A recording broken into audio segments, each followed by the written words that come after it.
Nubw'ijoro ryatinda guca hirya no hino tukabura inzira,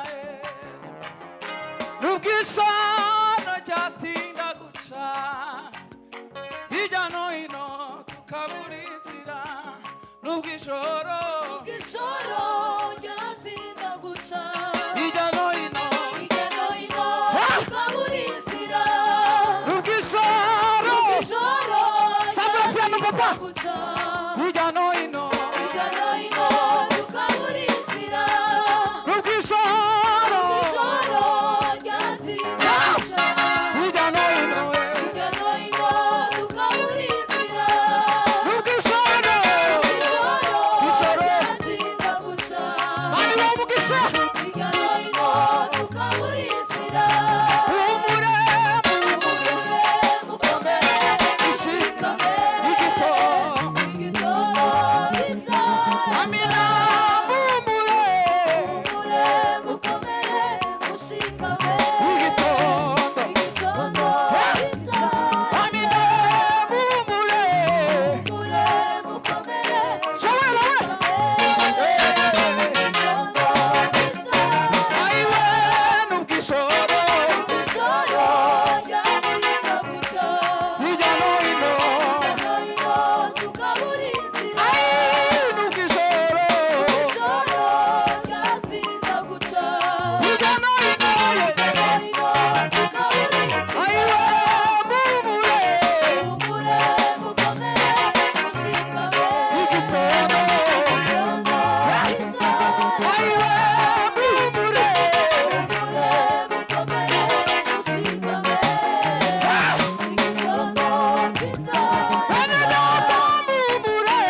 Haleluya. Duhe Imana icyubahiro. Haleluya, haleluya. Bwana asifiwe sana. Iyo umuntu yanezerewe aza afata umwanzuro. Twataramye Mana we. Niyo umuntu yababaye cyane, umubabaro mwinshi mwiza, uzi gusigira gufata umwanzuro. Byishimo byinshi bitanga umwanzuro, n'umubabaro ukomeye utuma umuntu afata umwanzuro w'ibyo yaje agatinya. Bwana asifiwe sana. Amateraniro menshi si abantu bose babuze aho bicara bakaja hanze. Siyo materaniro, sinacyo gitaramo cyiza. Si ukubona ibitandukanye utahora guhora. Ahubwo igitaramo cyiza ni ukumva muri wowe ibitandukanye n'ibyo wasangwaga wumva. Bwana asifiwe. Nijwi risha muri wewe, n'imbaraga risha muri wewe, n'agakiza gasha muri wewe. Bwana asifiwe sana. Igitaramo cyiza si kirimo abagabo basheze cyane, si kirimo abapotre. Igitaramo cyiza nicyo wowe wumva indani hari gihindutse. Duhe Imana icyubahiro. Haleluya. Bwana asifiwe sana. Tugiye kwiruka bukeya hano. Abicaye bicare neza nabo bagume banezerwe, basige nk'inzira. Twiruke gutya, twiruke. Titunezerewe kubarusha. Namahitamo. Mwese muzi kubyina, muzobyina kandi kazi rimwe reka tubyine none. Itsane tumara ababishoboye tube nkabiruka gutya umwanya muto ntitwice gahunda yo muhagarikiza. Niwo ufite telecommande urashira mu icyo ushaka kandi turanezerwa. Zamuka, zamuka, zamuka papa.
hasi Imana ibaha umugisha.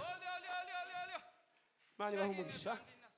ubereye isabato nziza Mana uri mwiza ibihe n'ibihe Mana uri mwiza ibihe n'ibihe Mana uri mwiza ibihe n'ibihe watubereye isabato nziza Mana uri mwiza ibihe Mana uri mwiza ibihe n'ibihe watubereye isabato nziza Mana uri mwiza ibihe n'ibihe Mana uri mwiza ibihe n'ibihe umunota umwe imbere yawe ntitwawugereranya n'imyaka myinshi ahangiye umunota umwe imbere yawe ntitwawugereranya n'imyaka myinshi ahangiye Mana uri mwiza ibihe n'ibihe Mana uri mwiza ibihe n'ibihe Wino! Zamuka Mose, zamuka.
Nije wari wayisabye ibi subiramo aratwongeje ariko zamuka Mose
umugisha turaganira akanya gato tuje gutarama ariko manaje birura mubarazwa tu turanga pastor yacahagaze gato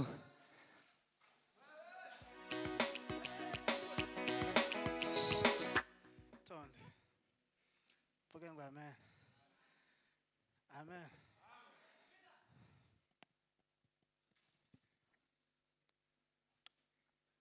se dovasiga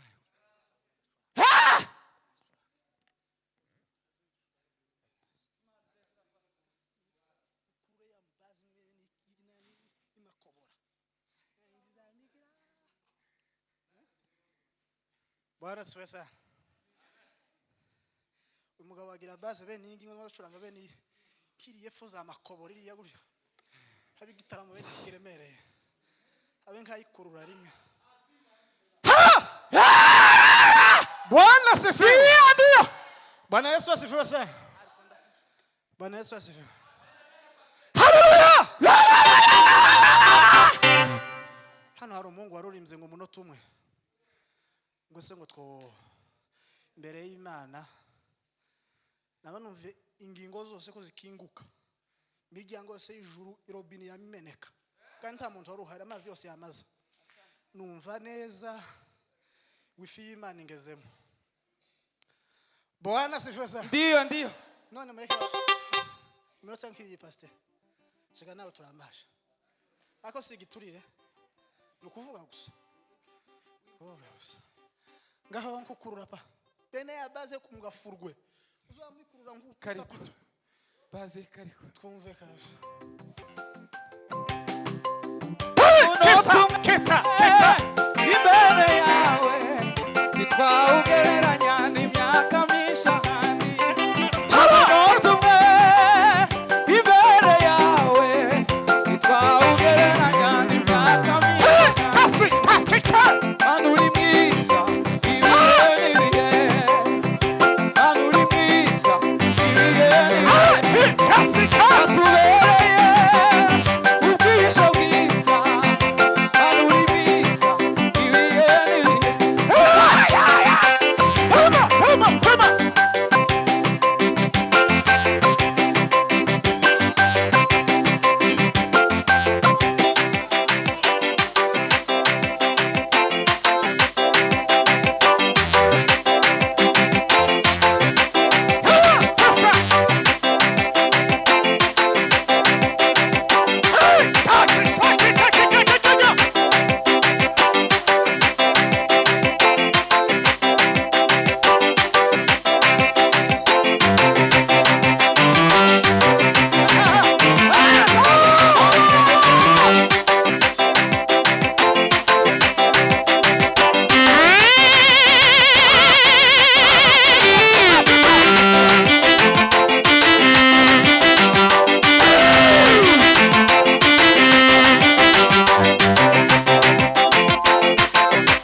Imana ibaheze umugisha.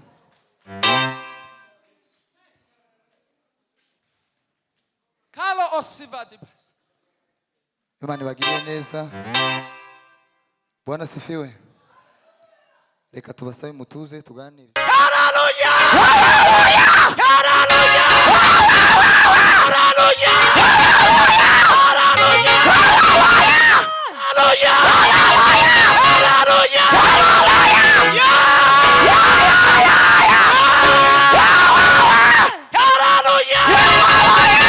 Muzamura ibiganza. Zamura ibiganza. Ari ijambo mpaye ntegura riva ngo tube maso. Sinzi aho nzoribwiriza. Mube maso kuko mutazi umunsi cyangwa igihe. Nza gutahura kandi ko kuba maso, ntahura ko kuba maso atari ukubura ibitotsi. Kuba maso no kwibuza ibitotsi. Ntabwo ari ukubura ibitotsi ngo se kubera iki udasinziriye ngo mubwira ngo nabuze ibitotsi. Oya, kuba maso no kudasinzira mu gihe cyo gusinzira niko kuba maso. Ariko igihe tubaye maso mu gihe twabuze ibitotsi uko si kuba maso. Tuzobwira umuntu ukanuye gutya ngo yewe ngo ba maso simpaye nsinzira. Umuntu ugiye gusinzira niwe uzubwira ngo ba maso. Kuba maso ntabwo ari ukubura ibitotsi, no kwibiza ibitotsi mu gihe cyo gusinzira niko kuba maso.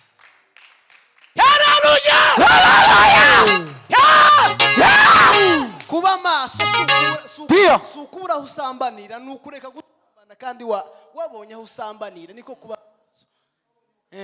Kuba maso ukubura aho wiba ifaranga aho zatakaye, ni ukagenda ubaza ngo sizi ifaranga ninde wazitaye, niko kuba maso.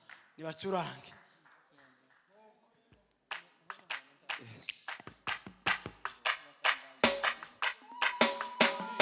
Yes, hallelujah.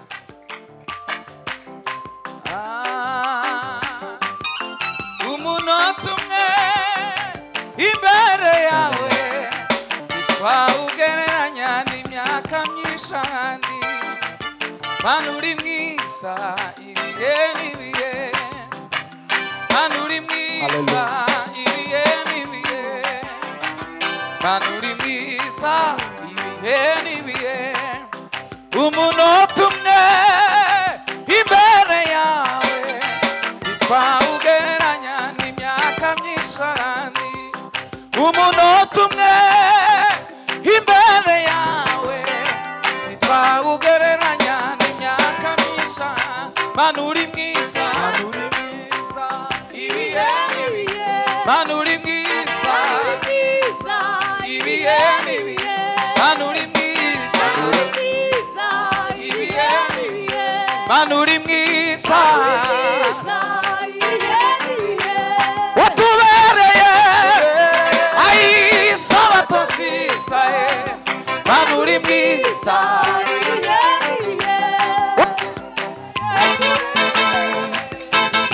nziza. Mana uri mwiza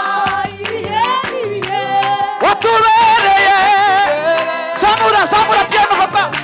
Mana uri mwiza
asifiwe. Moze fata nawe. Oye karacuranga neza nyine. Okay, fata nawe nurangiza sura fate. Tacabaye. Nasabone nawe arafata nundi uraho nawe arafata. Dukuye umuntu kwisende ntabwo tuba twavuze ngo acuranze nabi. Ko turabyina twacuranga nabi. Kandi ibyo ndabizi ko ntabyo mufite. Muzamure biganza. Muzana intebe. Musengera ibyifuzo. Hallelujah!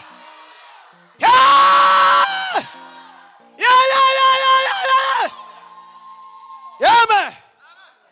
Iyi sound imeze nabi. Sinzi uko imeze. Mutuzamure gatoya. Duhudumiye. Ego, mu microphone. Nukuvuga ngo tarasengera ibyifuzo bindi bisanzwe. Tugiye gusengera uyu murimo gusa. Wacu wa ministeri tubwira Imana ngo umuriro ni wake. Umuriro wake ibintu zose ntabwo. Haleluya. Atukuzwe Bwana wa mabwana. Bikunze. Haleluya. Ikinyamurenge twakivuze cyane. Bikunze ngo neza ube ku tugiye ku Kiswahili. Tugire gute? Haleluya. Sitasema kwa sababu ya nini hatukusema jina. Sababu hatuko wageni mwa Mungu. Lakini tuko watoto wa nyumba ya Baba. Jina la Bwana libarikiwe. Haleluya! Nasikia leo hata kama naweza kukufa leo nimekusha kulipa deni ambayo nilikuwa naye. Cyane. Niko mtu wa ministeri abarazwe ya Bukavu. Ndiyo. Bukavu. Karibu sana. Niliingia Burundi mu 2024. Lakini nilikuwa bado kukutanana na watoto wa abarazwe wa hapa Burundi. Nilikuwa bado. Tufanye.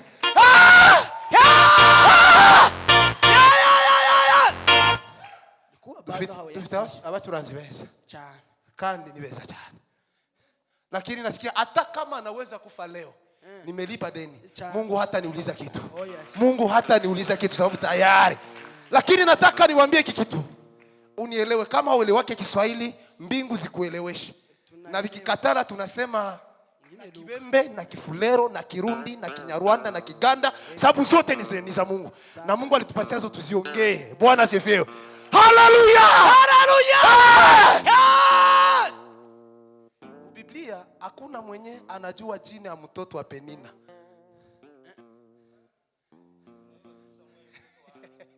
Hakuna mtu anajua jina ya mtoto wa Penina. Lakini Penina njoo alizalaka mbele. Penina njoo alizalaka mbele. Lakini hakuna mwenye alijuaka jina ya mtu mmoja kutoka kwa Penina. Lakini Mungu akatengeneza kitu kimoja ambacho kinatoka kwa mteule. Haleluya. Na kikajulikana na watu wote. Nataka nikwambie hivi, celebrity yako haitakufanyizia chochote, lakini neema ya Mungu. Tufanye hivi. Haleluya. Haleluya. Turanga tutarame tugende.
haleluya haleluya amen haleluya tugiye gusengera abantu batwite ni ukuri uyu muhana wateyemo ikintu muri iyi minsi ikintu cyo kuzara cyabaye igitangaza cyabaye ikintu gikomeye kandi ni ikiza cy'abadayimoni kitoroshe cyo gupfa kw'abana batoya niturangiza nk'uko yamwe ngo dusengere indwara ya AVC witeye yagenda irandaranda hanze haleluya haleluya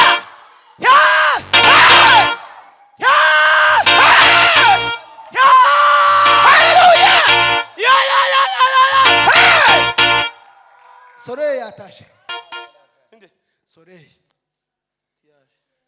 kandi rero namubonye hari inyuma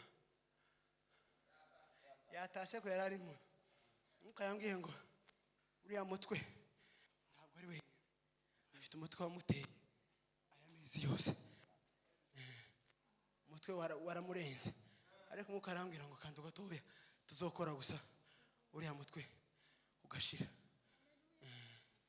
aho maranye igihe muzamure ibiganza haleluya haleluya igirayo haleluya igirayo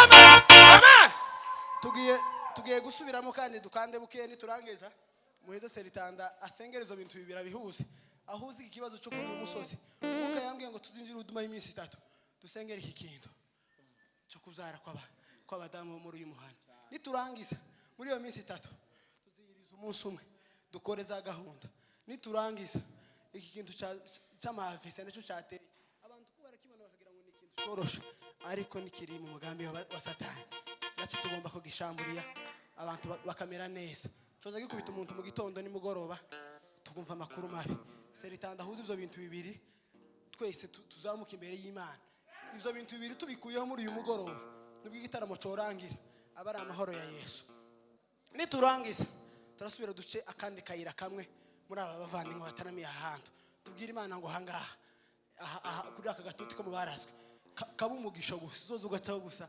ari lieu de passage uzoza ugacaho wawe ugatambuka haleluya haleluya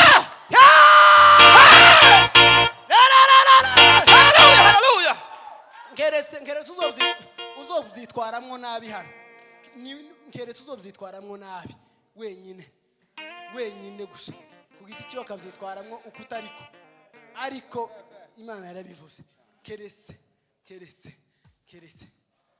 nibazamuke buke niturangiza umuheze mikrofone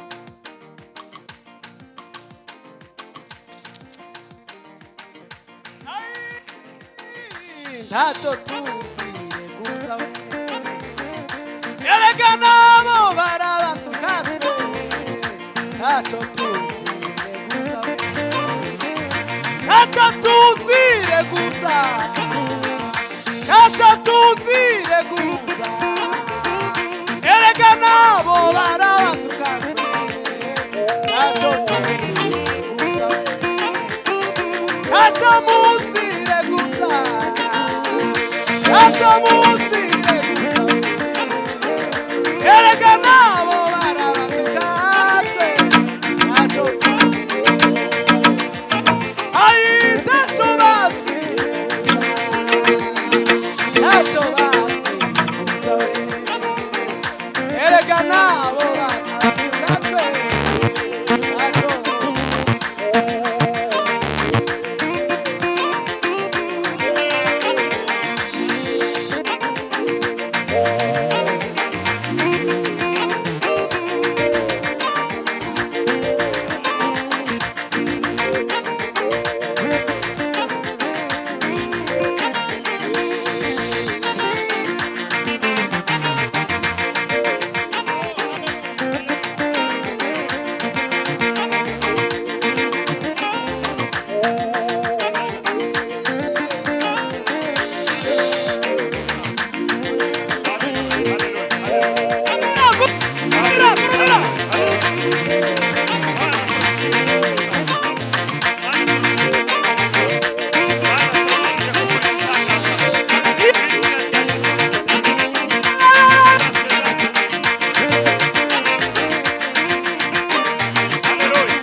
imbere y'amaso yawe muri uyu mugoroba mwiza muri aya masaha dusenge izina ryawe data rihabwa icyubahiro